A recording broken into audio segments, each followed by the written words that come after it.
Thanks for joining us tonight for your news at 11. I'm Amanda Fitzpatrick. We begin with breaking news tonight. It is a big night across the Cape Fear with 91 separate elections on ballots in our 5-county area. Guys, we are here with a...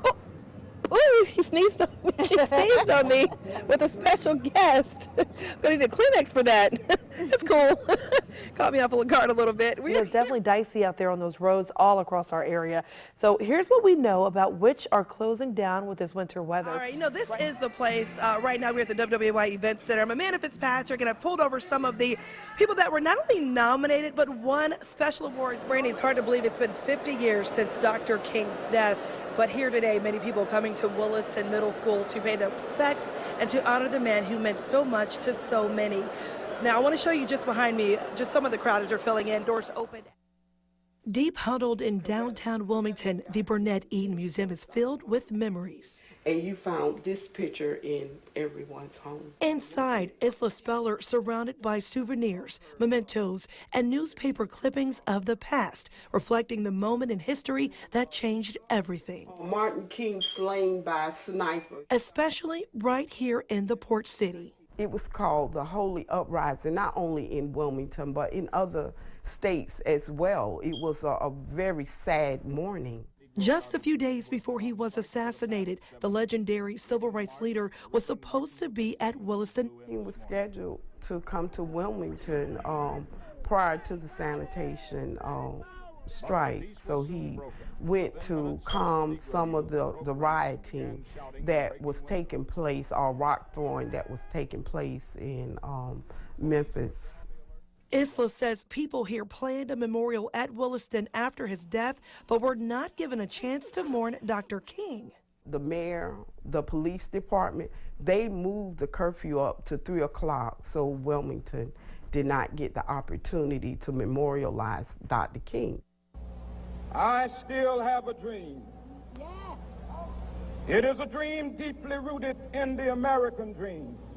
But Dr. King's dream lives on. 50 years later, we honor the civil rights legend who fought for racial equality and justice on the anniversary of his death. Together on April the 4th, 2018, we now can come together and, you know, mourn together, laugh together, and rejoice together.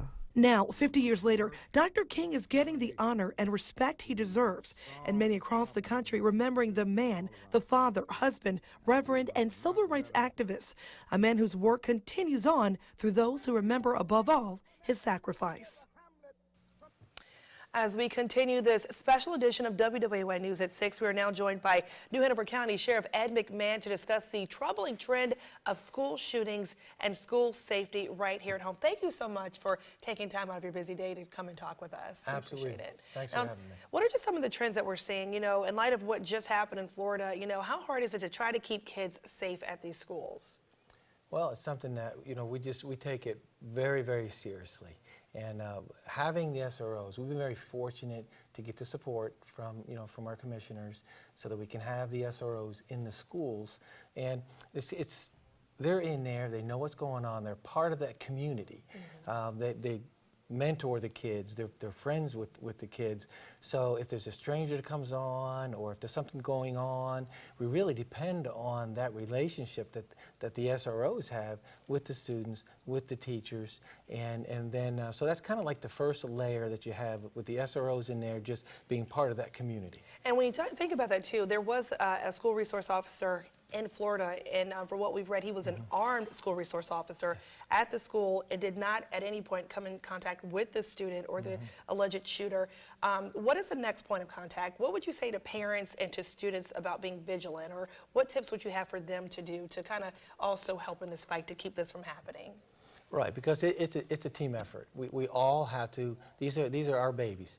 I personally have 5 grandchildren that are in the New Hanover County schools, and you know, I tell my children, our grandchildren, if you hear something, if something doesn't seem right, something seems funny, if a child seems different, then you know we have got to tell the SROs. We've got to pass the information along so that we then can take the next step.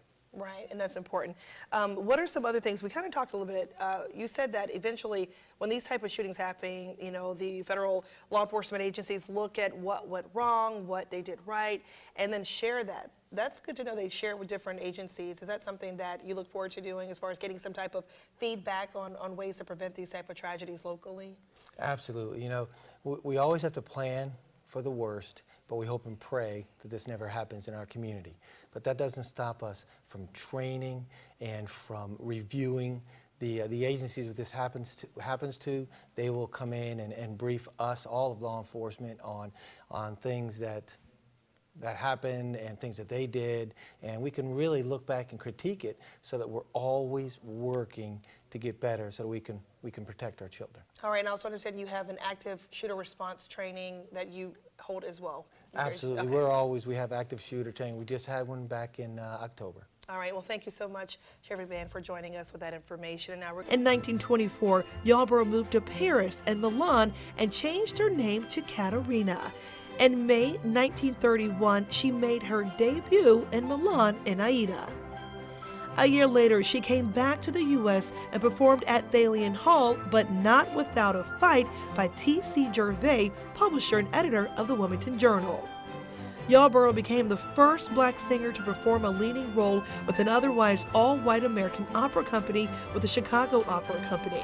Yet Yarborough's popular and critical success in Aida was not enough to overcome the racial prejudice that persisted in the American opera industry, and no other companies attempted to engage her.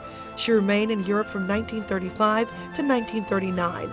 Once back in the States, in the early 1940s, Yarborough performed at the White House and gave solo recitals at New York's Carnegie Hall and Town Hall. Katerina Yarborough had been acclaimed as America's first black prima donna.